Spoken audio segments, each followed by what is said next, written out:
So we're going to take a closer look now at the R in prep, which is reality.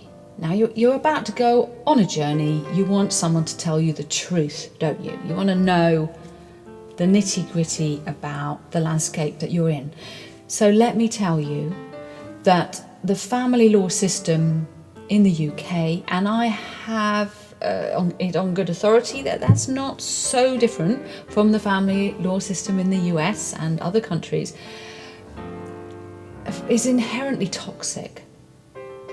Families changing form, it's not just a legal thing, is it? I mean, it's money and parenting and emotions. So it's really important to understand that it's a bit like the Bermuda Triangle of divorce, is this area that people get sucked into because they believe that it's all about lawyers. And in fact, as one lawyer once told me, there's very little law in family law. And most of it's, the legal side is admin. You don't need... I literally spoke to someone not long ago, and she spent £1,000 on her solicitor, on her lawyer, filling in, it was a UK divorce, so filling in her Form E, the financial side. And I was like, but that's just admin. I could have introduced you to a divorce PA and she would not have charged you £1,000 to put in some information and put it in a form. But people don't know. They think the reality is that you don't need lawyers for very much. And the bits you do need them for, they're absolutely fantastic. And sometimes they're the bits people don't use them for. But we will go into that in more detail in a later section when we look at the sort of nitty-gritty of the process. But I just wanted you to be clear that the reality of the system that you're entering is fundamentally a law-driven system. Lawyers are trained to write letters that cost you a lot of money and to say things in ways that mean they can't get sued. And that's all very practical, but it can be devastating to get one of those letters if you're not ready for it, and to read that cold copy and to feel enraged and angry. And that can be the beginning of it all going pear-shaped. And all the lawyer's done is just written a letter the way they have to write letters. So be aware that the reality is that there's a big Bermuda Triangle there ready to suck you in if you misinterpret the system that you're in and you think that it's somehow benevolent and has your best interests at heart. It does, in the sense that one of the purposes of the divorce law is to protect people, that when they split, someone doesn't end up with everything and the other person ends up penniless.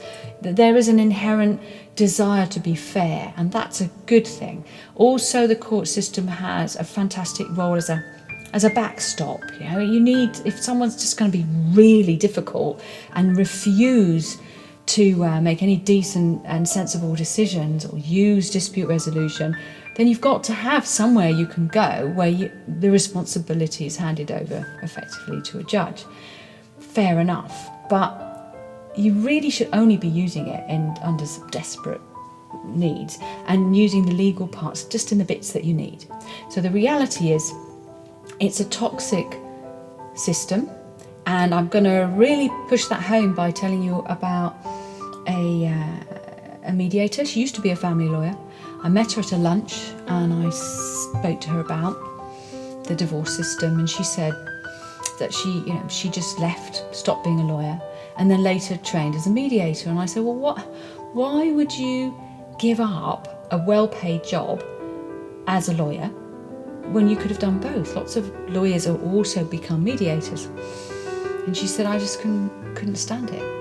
And she's not the only lawyer that I know, ex-lawyer who has left the profession, who said that. But I could totally see why that was her decision in this case, because I said, look, why? And she said, my last two clients, she said, I had two in a row, and one of them, he hung himself, and another case that I had my client threw himself off Beachy Head. They both killed themselves. And she said that as a solicitor, she was trying so hard to keep things reasonable, keep things peaceful. But the other side, it was just so toxic and so antagonistic. And she realised that the system just was not designed to facilitate things in we're not just talking about a more peaceful way, in a way that didn't drive separate individuals to suicide. And that might seem extreme, but I met her at a lunch. That was her experience. And I've met other solicitors and lawyers who may not have had quite such a traumatic experience, but they've left the profession because they just felt that it's just too toxic. And others valiantly work within it and try to do their best to support clients within it.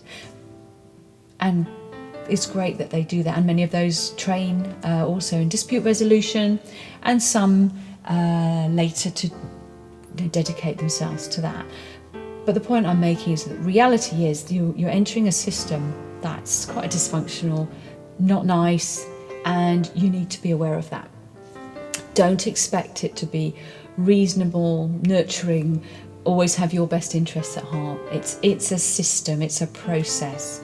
It's ill-suited to supporting families through one of the most traumatic experiences they can go through. And that is why we're going to spend quite a bit of time at various points on this journey making sure you access and have to use that family law system as little as possible, and in ways that are empowering and useful rather than sucking you into some nasty, toxic Bermuda Triangle situation. Okay? It's not a problem if you know it's there, and now you have had that reality check. Now, people say bad things about lawyers, and even under this reality check, I need to say that a lot of lawyers that I've known and interviewed are very caring about the people they work with, but it is a struggle for them because they're within a system that's a legal system. It's not a holistic, nurturing system. And sometimes, for whatever reason, there will be lawyers, not just lawyers, but legal firms, online firms. Some of them can be fantastic to help you with DIY, save you a lot of money, and others cannot be so trustworthy. And you need to make sure that you choose the right company and the right professionals to work with.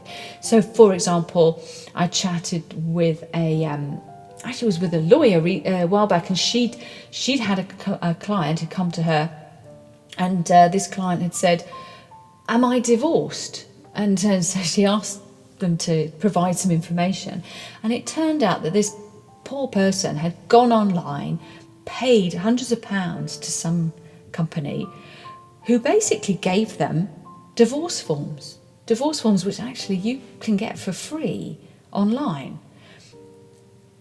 And that was it. And this poor person, because that's all they were given, they just thought, well, they filled in the forms and they thought, well, am I divorced? And they didn't know. So then they had to ask a lawyer, am I divorced?